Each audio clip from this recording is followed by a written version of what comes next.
Clellan Jordan. We all know him as Clellan. Uncle for many of us, father, grandfather, great-grandfather. He was born on January the 18th, 1924. It's 8 days until his birthday. He was born to William Paul and Kelly Jordan. He was the firstborn of 4 children with a brother Glenn and 2 sisters, Colleen and Callista. He married Marion Lewis in 1951 and had 4 children. This was Judy, Billy, Mary, and Margie, and Susie.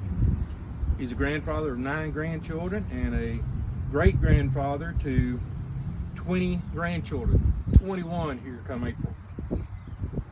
He married Trudy Watt in 1968, and they would be celebrating 54 years in March. Clellan was a veteran who served in the Navy during World War II and in the Air Force during the occupation of Germany afterwards.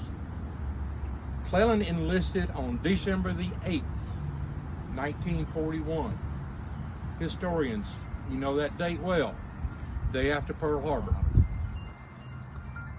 Clellan enlisted on December the 8th and started his training in Norfolk, Virginia in December.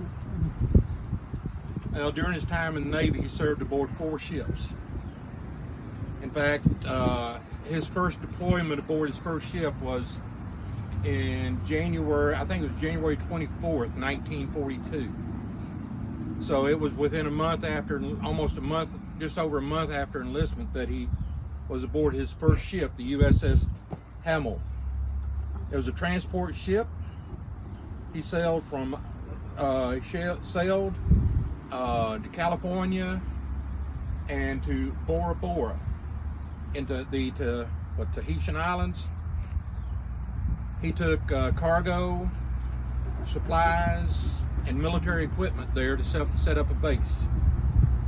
He came back via Chile in South America, came through the Panama Canal and back up to Alabama at Mobile.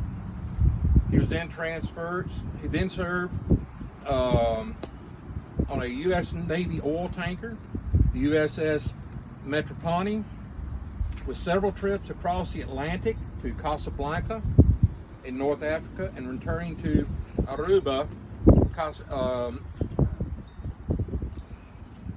in the Caribbean. He made several trips across that way. Then he served aboard the USS Hall, a destroyer,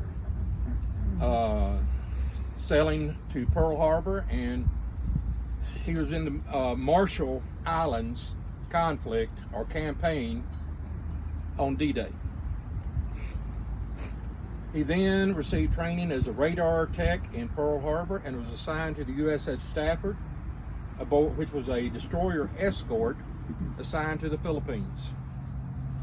His ship got hit on water level, and they had to limp back to California for repairs, only to return to the Pacific, to the Okinawa campaign and on to Nagasaki, Japan. He saw a lot of action during World War II. He finally returned home November 14th, 1945, after serving almost 4 years in the Navy.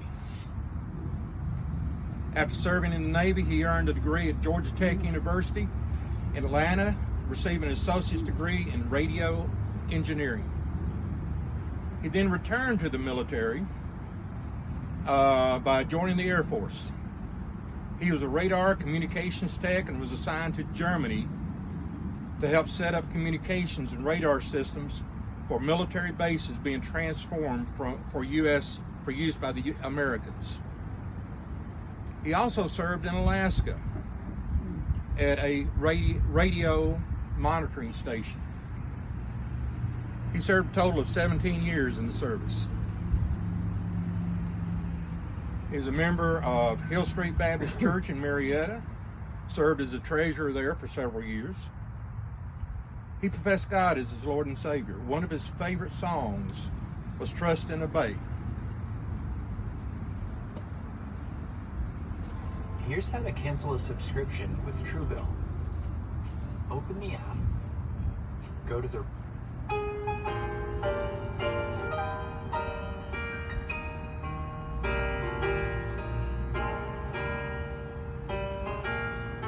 When we walk with the Lord in the light of His Word, what a glory He sheds on our way.